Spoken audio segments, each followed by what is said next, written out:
नमस्कार। जय हिंद। आज हम लोग आ गए हैं और आइए हम लोग जीव विज्ञान में देखते हैं। आज हम लोग का टॉपिक है जीव विज्ञान की उपशाखाएं, अर्थात जीव विज्ञान में और क्या क्या उसके अंदर में है, इसके बारे में।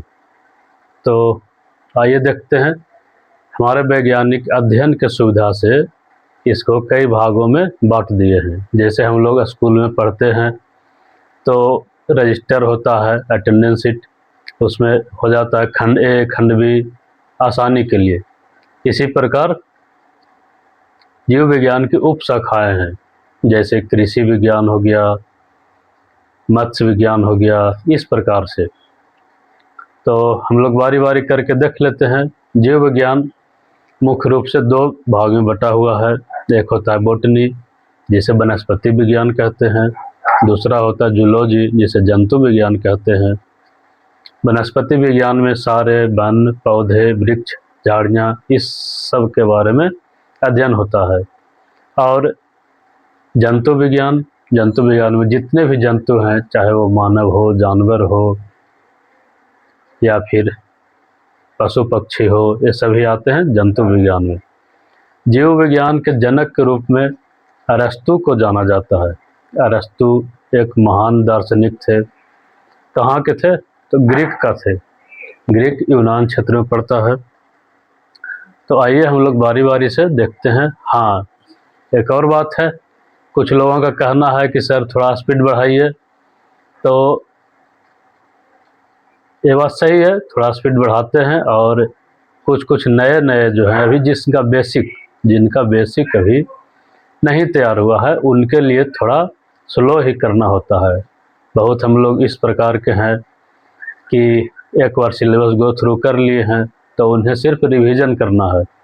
और ये सेशन हम लोग इसीलिए शुरू किए हैं कि जो पढ़ रहे हैं उनका रिवीजन हो जाए और अधिक से अधिक अंक प्राप्त हो सके परीक्षा में। तो आइए शुरू करते हैं। ध्यान रखेंगे कि थोड़ा स्पीड बढ़ा दिया जाए ताकि सभी लोग आसानी से इस वीडियो को देख सकें और अधिक से अधिक लाभ उठा सकें। और हाँ, एक किसी का कहना था, मैं जब पॉलिटी का वीडियो लगा रहा था उसमें, कि सर 7 अनुसूची होता है संविधान में। तो बात ऐसा था कि शायद जब हम बना रहे होंगे या बोल रहे होंगे तो मुंह से ऐसा निकल गया होगा। मैं भी इंसान ही हूँ, तो हो सकता है मुंह से निकल गया हो 7 अनुसूचियाँ। लेकिन मैं वीडियो देखा तो हो सकता है उस समय बात कर रहे थे अनुसूची 7 में जो दिया गया है संघ सूची, राज्य सूची और संवर्ती सूची, इसके बारे में। अगर मुझसे गलती हो गई है तो क्षमा चाहते हैं इसके लिए, और आगे से कोशिश करेंगे कि इस प्रकार की गलती न हो। आइए तो देखते हैं एक एक करके जीव विज्ञान की उपशाखाएं। अच्छा, इतने हम लोग में से इसका अर्थ तो सबको पता होगा। अर्थ बायो का मतलब होता है जीव, और लोगस का मतलब होता है अध्ययन या विज्ञान। अर्थात जीव के बारे में जिसमें अध्ययन कहते हैं उसको बायोलॉजी कहते हैं, हिंदी में जीव विज्ञान कहते हैं। तो आइए एक एक करके देखते हैं। आप लोग भी देखिए। हमारे ये रहा व्हाइट बोर्ड का पीपीटी, जिसको आजकल बोलते हैं डिजिटल बोर्ड में। तो डिजिटल बोर्ड का प्रावधान किया जा रहा है। आप लोग का सपोर्ट से बहुत जल्द ही डिजिटल बोर्ड भी आने वाला है। तो तब तक लिए ही अपना पीपीटी है, इसी से हम लोग अध्ययन करेंगे, आगे बढ़ेंगे। इसी तरह आप लोग सपोर्ट करते रहिए, मनोबल बढ़ाइए। तो पीपीटी वाला डिजिटल बोर्ड बहुत जल्द ही आ जाएगा। तो आइए शुरू करते हैं। एग्रोस्टोलॉजी। एग्रोस्टोलॉजी क्या होता है? जिसमें हम लोग घास के अध्ययन करते हैं। जैसे दूब घास हो गया, कई प्रकार के घास होते हैं। जैसे हम लोग बांस भी घास के श्रेणी में आता है। तो इसके बारे में अध्ययन करते हैं इसमें हम क्या करते हैं, तो एग्रोस्टोलॉजी के बारे में पढ़ते हैं। एग्रोस्टोलॉजी के बारे में पढ़ते हैं, तो उसमें हम घास का अध्ययन करते हैं, घास का अध्ययन करते हैं। अब एक बात और समझिए, एग्रोस्टोलॉजी, एग्रीकल्चर, तो जो कल्चर जिसमें जुड़ा रहता है वो होता है कृषि के लिए, जैसे पालन होता है, उत्पादन होता है, इसमें कल्चर जुड़ता है। और लॉजी जिसमें लग गया वो अध्ययन का होता है, यानी कि उसमें विज्ञान छुपा हुआ है, उसमें सर्च होता है, रिसर्च होता है। जैसे एग्रोस्टोलॉजी, तो इसमें घास के बारे में, उसका वृद्धि कैसे होता है, विकास कैसे होता है, गुण क्या है, इसके बारे में अध्ययन होता है, तो इसको एग्रोस्टोलॉजी कहते हैं। जरा विज्ञान, जरा विज्ञान क्या है, तो इसमें बुढ़ापा का अध्ययन किया जाता है। बुढ़ापा अध्ययन का मतलब है कि बुढ़ापा आने पर किस प्रकार से आदमी का बिहेवियर चेंज होता है, किस प्रकार से आदमी का विचार बदलता है, या शारीरिक परिवर्तन क्या होता है, ये सब होता है। क्या? हाँ, आगे देखिए। अब एक है मत्स्य विज्ञान। तो मत्स्य विज्ञान जैसा है कि मछली का अध्ययन। अब यहाँ समझिए, मत्स्य का मतलब है, यहाँ समझिए, मत्स्य लिखा तो है मछली, लेकिन मत्स्य मतलब होता है, मत्स्य समूह है, समुदाय है। मत्स्य में जैसे आता है मछली आएगा, स्टार फिश आता है, जेली फिश आता है, समुद्री घोड़ा आता है, लेकिन मछली नहीं होता है। आप लोग आगे ऐसा क्वेश्चन पढ़ेंगे या प्रीवियस ईयर में पूछा गया है कि निम्नलिखित में से कौन मछली वर्ग में नहीं है। तो ये नहीं समझिए कि मत्स्य का मतलब मछली होता है। मत्स्य का मतलब है कि जैसे मानव का मतलब होता है मानव जाति, उसी प्रकार के। आगे चलिए,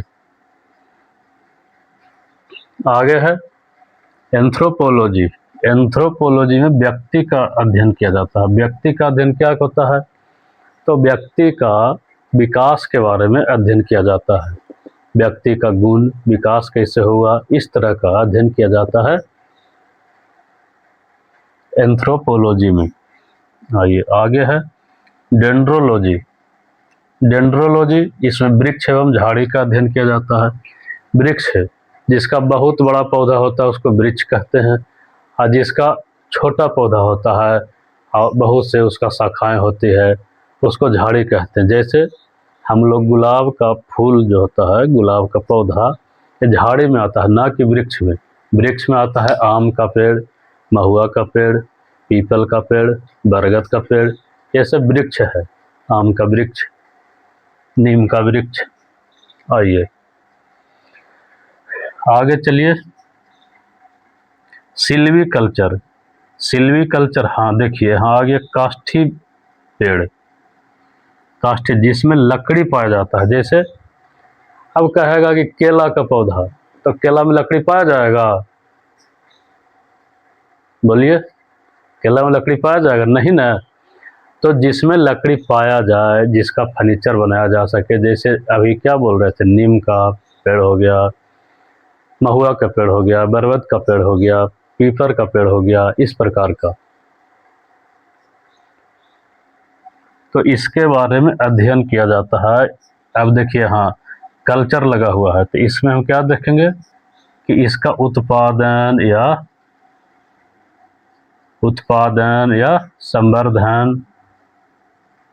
संवर्धन या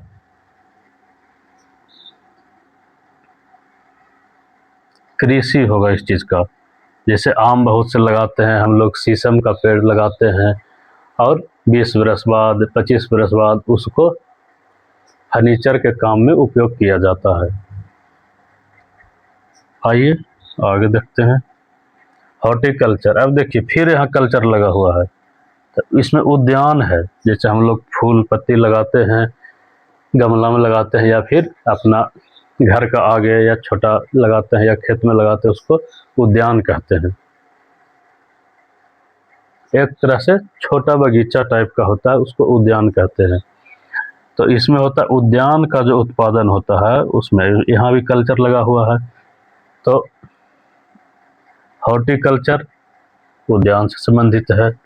फ्लोरिकल्चर, फ्लोरिकल्चर में क्या होता है, किस चीज़ का उत्पादन होगा, तो फूल का उत्पादन होगा।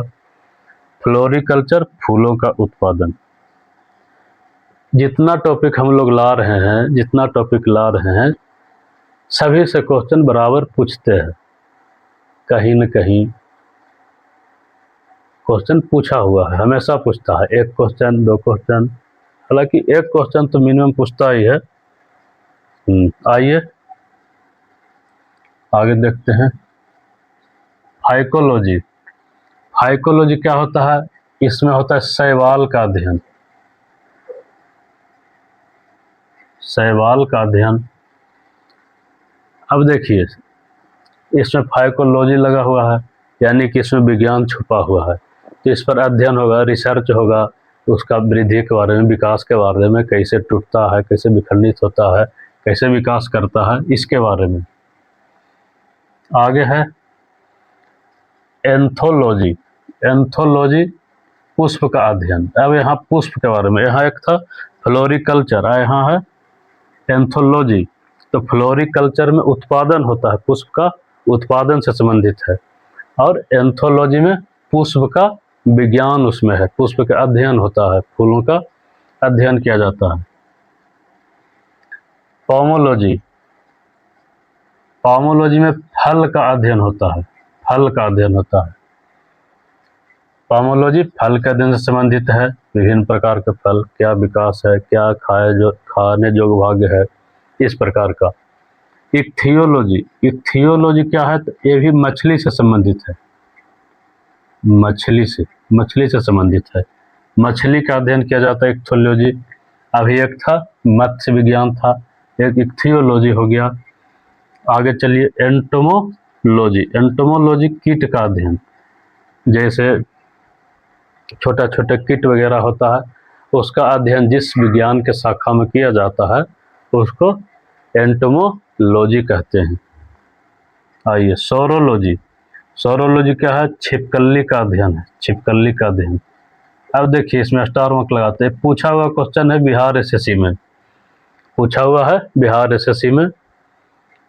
तो सोरोलॉजी छिपकली के अध्ययन को कहते हैं। कीट का अध्ययन भी पूछा हुआ है। हाइड्रोपोनिक्स, हाइड्रोपोनिक्स क्या होता है, तो जलीय जीव, जैसे हम लोग देखते हैं जो जल में रहते हैं, जैसे छोटा छोटा जो जल में तैरते रहता है, उस प्रकार के जीव को हम लोग इसमें देखेंगे, हाइड्रोपोनिक्स में। छोटा छोटा पौधा भी होता है, इस प्रकार का हम लोग का समय में रहता था, जलकुंभ भी इस प्रकार का, इस प्रकार का। तो जलीय जीव के बारे में अध्ययन होता है, किसमें, हाइड्रोपोनिक्स में। उसके बाद है ऑर्निथोलॉजी, ऑर्निथोलॉजी, ऑर्निथोलॉजी पक्षियों का अध्ययन, पक्षियों का अध्ययन, पक्षी का विकास कैसे हुआ, पंख कैसे बना, उसका पैर का जो हड्डी है मनुष्य के हड्डी से किससे संबंधित है। जैसे हम लोग का डार्विन का विकासवाद में था कि हाथ जो है जानवर का आगे वाला भाग जानवर में पैर बन गया है, और मनुष्य में अनुकूलित होकर के हाथ बन गया, इस प्रकार का। तो ऑर्निथोलॉजी में पक्षी का अध्ययन होता है। नेफ्रोलॉजी, नेफ्रोलॉजी गुर्दा का अध्ययन होता है, नेफ्रोलॉजी नेफ्रॉन से संबंधित है, यानी गुर्दा। गुर्दा हम लोग बोलते हैं किसको, तो किडनी को बोलते हैं, किडनी को बोलते हैं गुर्दा। अब उसमें कोई रोग हो गया, कोई नया रोग हो गया, नया रोग होने पर लक्षण कैसा आता है, इस प्रकार के। तो ये हो गया नेफ्रोलॉजी, ये हो गया सेरीकल्चर, सेरीकल्चर, सेरीकल्चर किससे संबंधित है, तो मत्स्य। अब देखिए फिर यहाँ मत्स्य आ गया, तो मत्स्य एक जगह हो गया, एक यहाँ हो गया, दो हो गया, एक तीन हो गया, यहाँ भी मछली, यहाँ भी मछली, यहाँ भी मछली।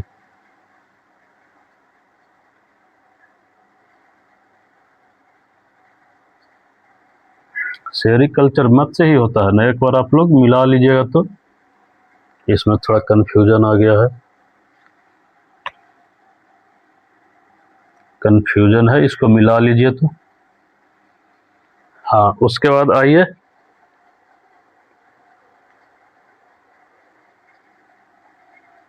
उसके बाद आइए माइकोलॉजी है। माइकोलॉजी कवक का अध्ययन।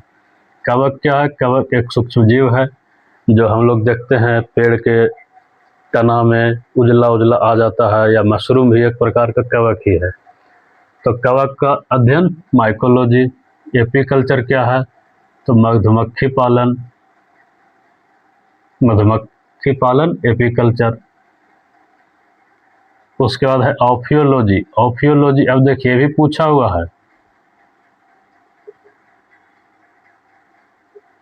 इम्पोर्टेंट है।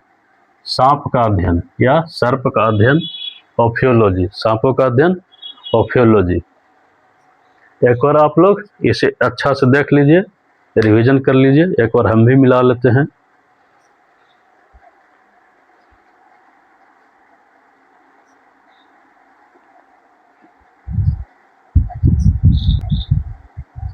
हाँ देखिए, मुझे लग ही रहा था कि कुछ न कुछ छूट रहा है। देखिए एक गलत लिखा गया है कंफ्यूजन में। कहाँ गया मिटाने वाला? ये मत्स्य नहीं हो करके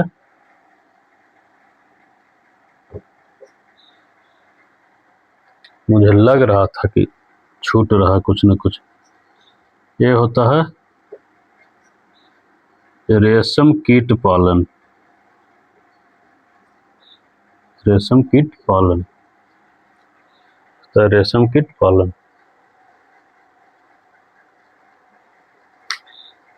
और कुछ तो नहीं है गलत, और तो सब सही है।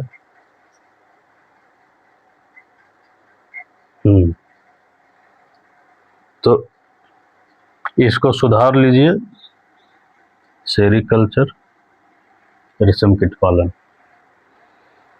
आइए अब एक बार रिवीजन कर लेते हैं।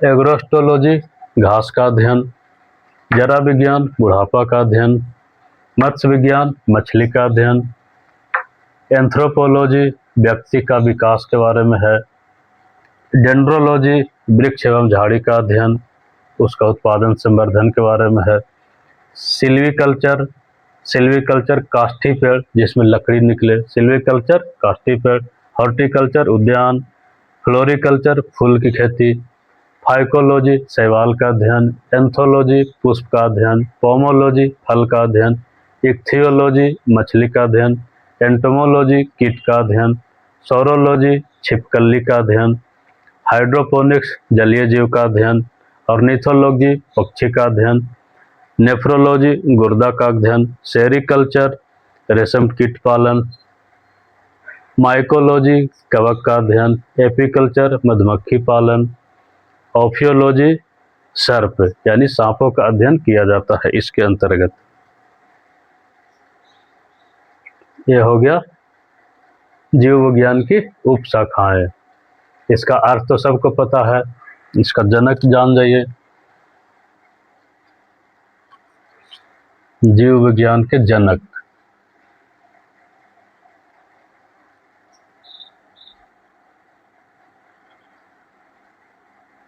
इसको मिटा देते हैं।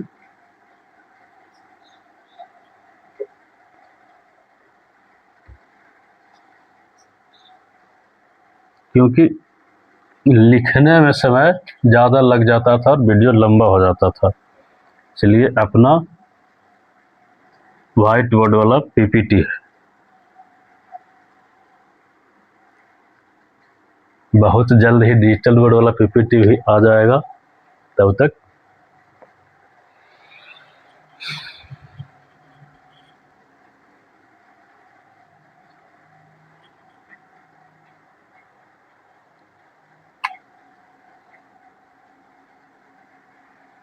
जीव विज्ञान का जनक, देखिए जीव विज्ञान का जनक है अरस्तु को माना जाता है। अरस्तु को माना जाता है। अरस्तु कौन थे? एक ग्रीक दार्शनिक थे।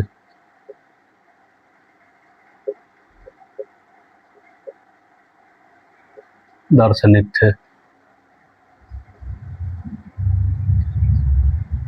अब होता है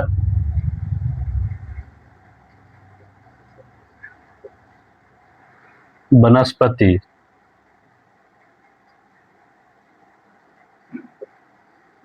वनस्पति विज्ञान,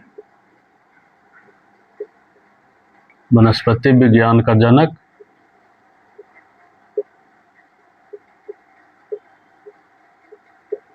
अरस्तु।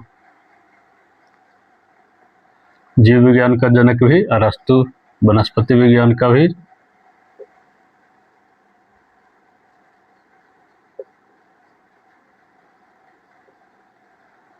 जीव विज्ञान का जनक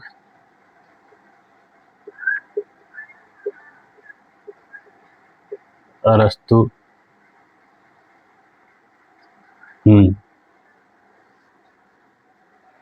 अब एक बात और देखिए,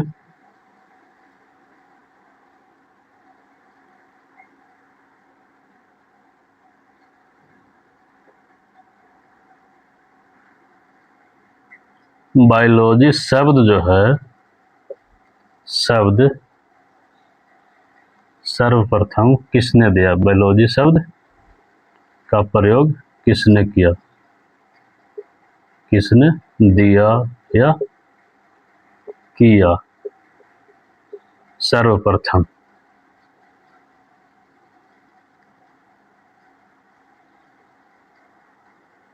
बताइए।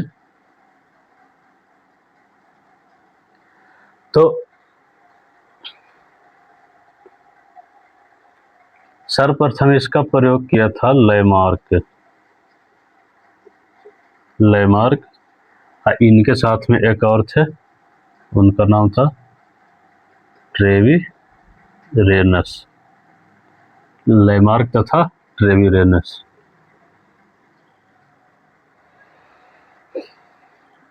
ये चीज बताने का यही मकसद है कि सीधा सीधा क्वेश्चन में पूछ लिया गया है, प्रीवियस ईयर में पूछा गया है कि वनस्पति विज्ञान का जनक कौन है या किसे माना जाता है, तो अरस्तु को।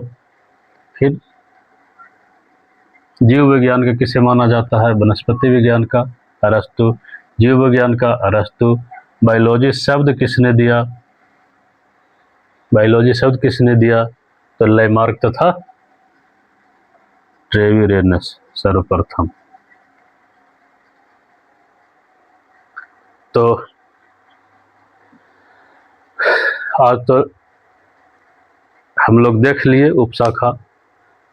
अब आगे का वीडियो हम लोग कल लाएंगे और इसी तरह से एक एक टॉपिक करके आराम आराम से देखेंगे और सबको लेकर के चलना है। जो नए हैं, एकदम शुरू से जो चल रहे हैं, जिन्हें कुछ भी नहीं पता है कंपटीशन के बारे में, क्या होता है, कहाँ से क्वेश्चन आते हैं, किस प्रकार से आते हैं, और आजकल तो पैटर्न भी बदल रहा है, तो हम लोग को यही ध्यान देना है, सीधा सीधा प्रश्न को आराम से याद किए हुए रहना है ताकि गलत न हो जाए।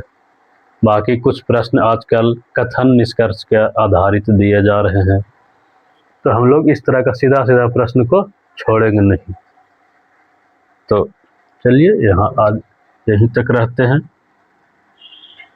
और हो सकता है कि अब एक एक वीडियो छोटा छोटा 10-12 मिनट का वीडियो लाएंगे जिसमें रट्टा मार करवाया जाएगा। जो अस्थाई क्वेश्चन है, जिसको स्टैटिक कहते हैं, जैसे मुख्यालय कहाँ है किस चीज़ का, जैसे स्थल, समाधि स्थल कहाँ है किसका, इस प्रकार के छोटा छोटा आराम आराम से सिर्फ रिवीजन उसमें चलेगा और हम लोग रिवीजन करते हुए आगे बढ़ेंगे, क्योंकि यहाँ से भी प्रश्न 1-2 पूछते रहता है। तो ठीक है, आज के लिए यहीं तक। धन्यवाद जी। आप लोग नोट कर लिए होंगे।